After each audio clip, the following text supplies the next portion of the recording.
All right, so we're going to start part 2 of this. So what I want to do is for those who want to call in between Marquita and Lady Legend. So if you would, I can partially see your face. Shake your head yes if you want to be on camera, or shake your head no if you don't want to be on camera. Say no? Yes or no? Okay, got you. All right, give me just a moment here. What I'm going to do is I'm going to just put your name. So I'm not going to put your face. So give me just a moment here. Think I can do that part. There we go. Because sometimes I'll go back and watch these things and I'm like, who was I even talking to? So this kind of helps me keep track. So we have Lady Legend on here. Now, Marquita, I don't know if she called in. She's not on here. But let me check your microphone and see how you sound. Give me a moment. All right, say something for me. Hello? Can you hear me? Yes, I can hear you. Okay. Ladies and gentlemen, say something for me like let me know your full name so that way I can hear you talking, and that way I can make sure that they can hear you. Like your chat name, Okay, I mean. well, my name your is... chat name. Oh, my name is Lady... I'm Lady Legend. It's Lady Legend in here.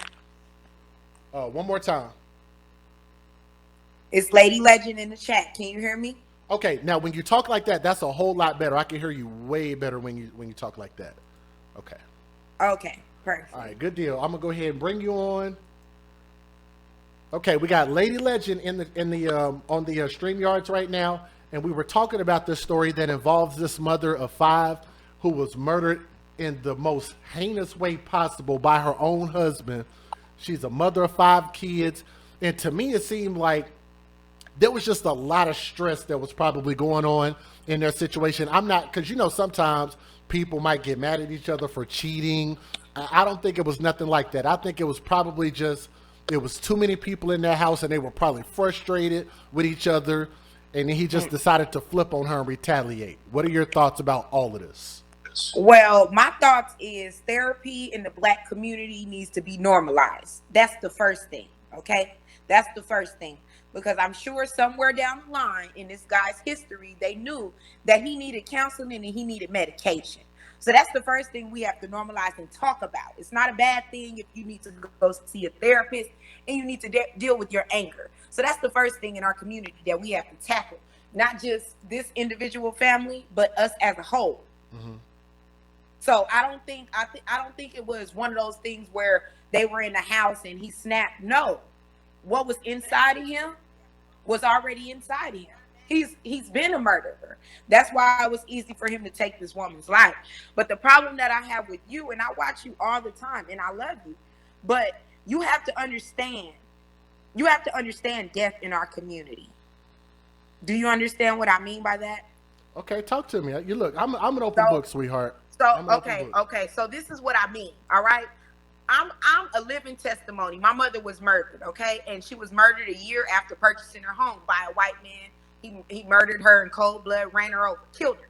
My mother did not have a will. Not because she was irresponsible. My mother paid cash for this home that I'm sitting in right now. We are responsible in different areas, but when it comes to life insurance, we don't like to think about death. So a lot of people, it's not that we don't want to be responsible and get insurance, but we don't want to have that over our life. We don't want to have that. Hold on. And first of all, again, let me say thank you for even having the courage to come on here and speak your story and to be able to follow my channel. I'm truly appreciative of that. Let me ask you a question about what you just said. You said we don't think about life insurance, and I think that that's something that all families, especially because I consider the United States to be like I'm talking about us. I'm not talking about everybody else. I'm talking about Black people. I'm not. Yes. Talking, so that's what I'm asking. I'm talking about African. Why don't hold on? That's what I'm saying. Why do you think we don't value that? Because I think it does have a high value. It's not about valuing, sir. It's not that my mama didn't value it. It was her priorities had to be what her priorities were. And her priorities was closing on this house. Her priorities was she didn't know some white man was going to come and murder her. We don't know when death is going to come. So I agree with you that we have to look into it. Let me ask you this. Have you ever been to church? What? Yeah, I mean, yeah, I've been to church, but I'm not a church. Have you ever read excerpts from the Bible? Have I ever read what, sir? Excerpts from the Bible. Have you ever heard excerpts from the Bible verses? Ever really listen to like a preacher speak about things in the Bible? Absolutely. One of the things in particular, when they talk about death, do you know what they say about death in the Bible? Death is like a thief in the night. It comes. I know that. Yes. No, Sir. no, no. Say it again. You did great. Death is like a. I know. Death is like a thief in the night, which means it's going to come unexpectedly. Perfect. But what I'm telling you is your back might be against the wall. And let's talk about real. Let's talk about being real right now. Your back can be against the wall. Your finances could be strapped at the time. You might need to buy your baby some Pampers. You might need to pay your rent, and your life insurance that you paid last month, you can't pay this month. Mm-hmm. You cannot persecute people because they don't have insurance at the time. Because guess what? Sometimes my mom, she had life insurance, but she didn't pay it the last 2 months before she got murdered. Now, look, here's the thing. I totally, and I really like the fact that you were able to really like speak on that real eloquently. And I really like what you said about that. Or getting upset because it was kind of like a trigger because my mother died without a will, without insurance, so it left me to clean You're up speaking all from her. your experience, and that's actually what I want. That's perfect. That's what you said was perfect. It was absolutely perfect. So let me say this. Let me flip it around for you, and I want to see what you think about this. And we have Francis on the line. Francis, bear with me. I'm going to bring you on here in just a minute. But let me talk to Lady Legend. We're having a real good conversation right now. If I flip that around and say to you, let's just say if she did have a policy that you didn't know about. Let's use that for an example. Because I've seen families have this happen a lot where you're just like, oh, damn, I didn't know they had this policy. What if she had like a $75,000 policy and you find out about it and you're able to use it right now? Tell me, what would you utilize that policy on if you had that at your disposal right now? Well, if I had it at my disposal right now, honestly and truly, first things first, I would pay all my bills that I need to handle, and then I would get myself life insurance. And then I would try to start a nonprofit organization because I would like to start a group home for people who are victims of murder and their family has been murdered. They've been displaced. They're homeless now because their family member has been murdered. So I would just pour into a nonprofit organization trying to be lucrative to society so I can be, an asset and not a liability in our Black community. So I would really just pour into the community, honestly and truly, because I'm not materialistic. So, I would pay my bills up. The best word that you used was asset. You would use that as an asset. And that's one thing that I've noticed because I'm not sure what your age is. I'm almost 40. I'm 35. So we're close. Okay, so we kind of come from the same, generation. So we heard a lot of stories from people from the 70s, from the 60s, from the 50s, from the 40s. And we understand how, if we are to leave our children something, how beneficial it can be to leave them something that they can build on, how we can leave those building blocks for them to stand on, walk on, build on, and to be able to create something better than what we had. I agree. You're an advocate for why we need insurance. But what I'm just trying to normalize to you so you can be a little sensitive towards it is in our community, we don't like talking about life insurance because it kind of like claims the fact that you're open to death coming to you, and we have like absorbed that as a race. It's like, so here's what you'd have to ask. Here's what you'd have to ask yourself. Here's what you'd have to ask yourself. Have we become so disconnected? Let's just talk as Black folk. Have we become so disconnected that we don't even want to talk about death when we know that there's a high probability that a lot of us is going to end up in some situation? Let me ask you this. Look, me and you about the same age, so let's talk some real shit right now. Yes. You done been to the club. Mm-hmm. I done been to the club. I'm sorry, but the stuff that I used to like to do was go to the hood clubs. That was just my shit. Okay? Right. I want to turn up. I want to drink. I want to holler at chicks. But you know that when you hang around hood niggas, that shit pop off a lot of times. Let me tell you this. Yep, you in danger. Do you know how many times? Do you know how many? And I had to tell my dad this. I kind of scared him. But I told him, I said, you know how many times I've been at the club and niggas just started shooting everywhere? It was one time I remember being at Farmer's Market, and I remember it was right before I was supposed to come outside.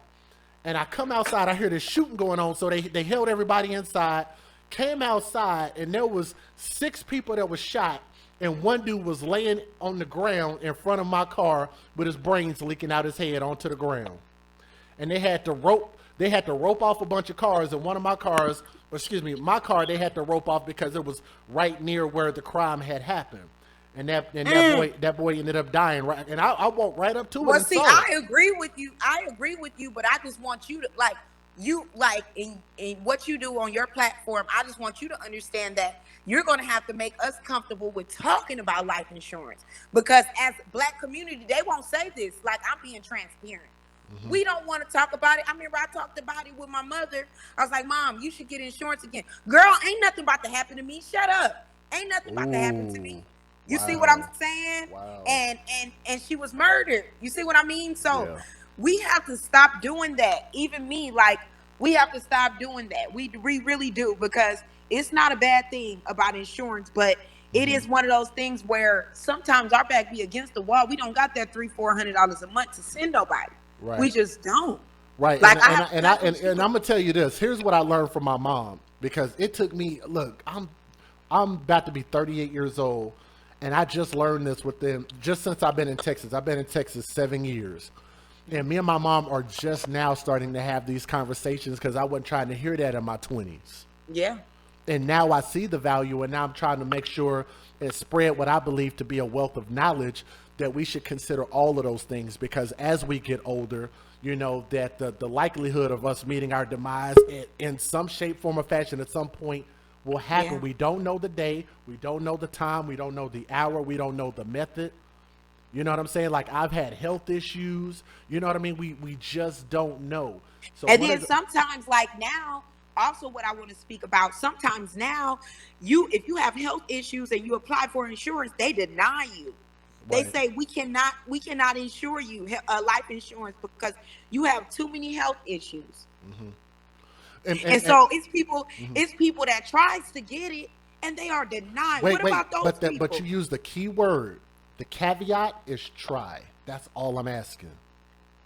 That's literally all. Right, so let me say this, because I've noticed a lot of people who could even testify in the chat right now that they, like, I've had people email me and say, just like what you said, Jay, I just could either afford it, or they'll say I tried to get it and got denied. Well, I'm like, then my job is done. You tried. That's all I'm asking.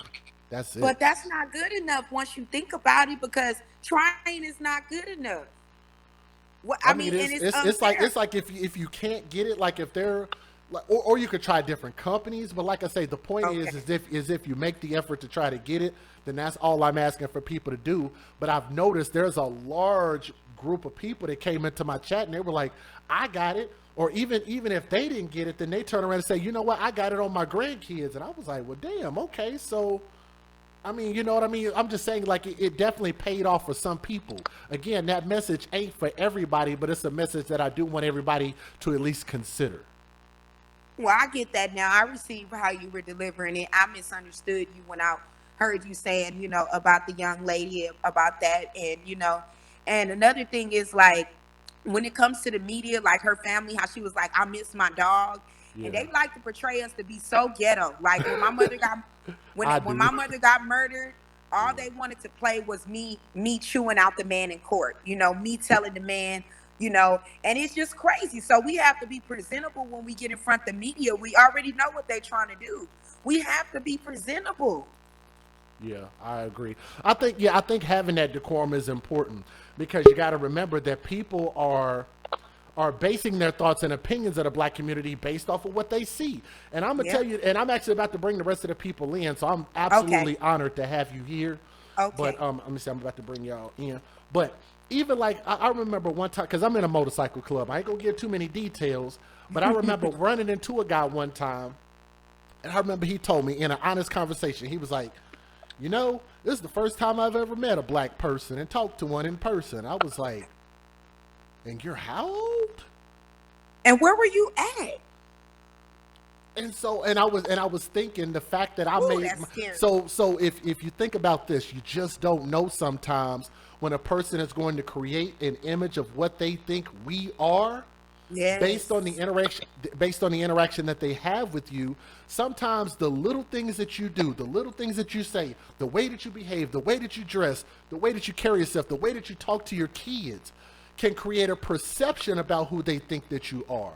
And all I'm asking for us to do is, like I say, for us, if we can be better, to just try to be better and just get better. Just really try to encourage people in that way. When they're talking about uplifting, that's actually a form of uplifting in itself. That's all I'm trying to do. Brother. You right, brother. And I stand down, and I apologize if it came out that way, but we understand each other, So Yeah, I straight definitely up. respect what you're doing, how you fighting for these children justice. It's a sick thing that's going on right now. The war on children, is really sad. So I watch you every night, and I'm gonna keep watching you. So I'm gonna let you let your other people come up. I can bring y'all in all at the same time if you want to hold on. Okay. All right, y'all have a good night.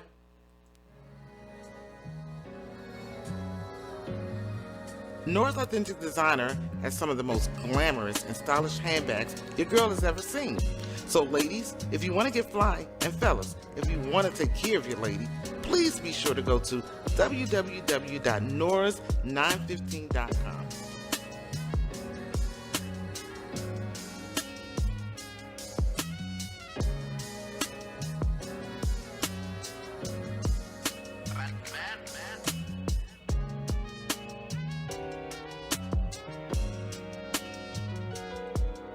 www.noras915.com. That's right, www.noras915.com. Hello, listeners. Come mask up with Keyline Designs, where you reap what we sow. We offer essential handcrafted face masks made with 100% cotton, equipped with a built-in filter and a slot for refillable filters. Our masks have many uses, like riding motorcycles, ATVs, while out in public places, outside exercising, lawn and gardening, and helps prevent the spread of germs. We offer bling, sports logos, monograms, many assorted fabrics and colors. We make child-size masks starting at the age of 2. Come join us today for the launch of our new website at keylinedesigns.com. Please be sure to like and follow our page on Facebook. Our links can be found in the description box of this video. Thank you.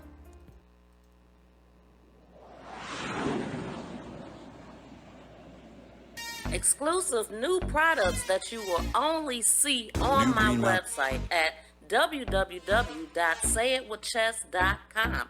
These products are made special by my mother, Keyline Designs. The hoodie blankie, the face mask, as well as the 4-in-1 African head wrap.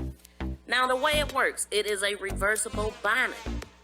It has a headband that you can wear alone. It has a matching face mask as well. Please be sure to go over to our website and check out these nice new products that you will not find anywhere else.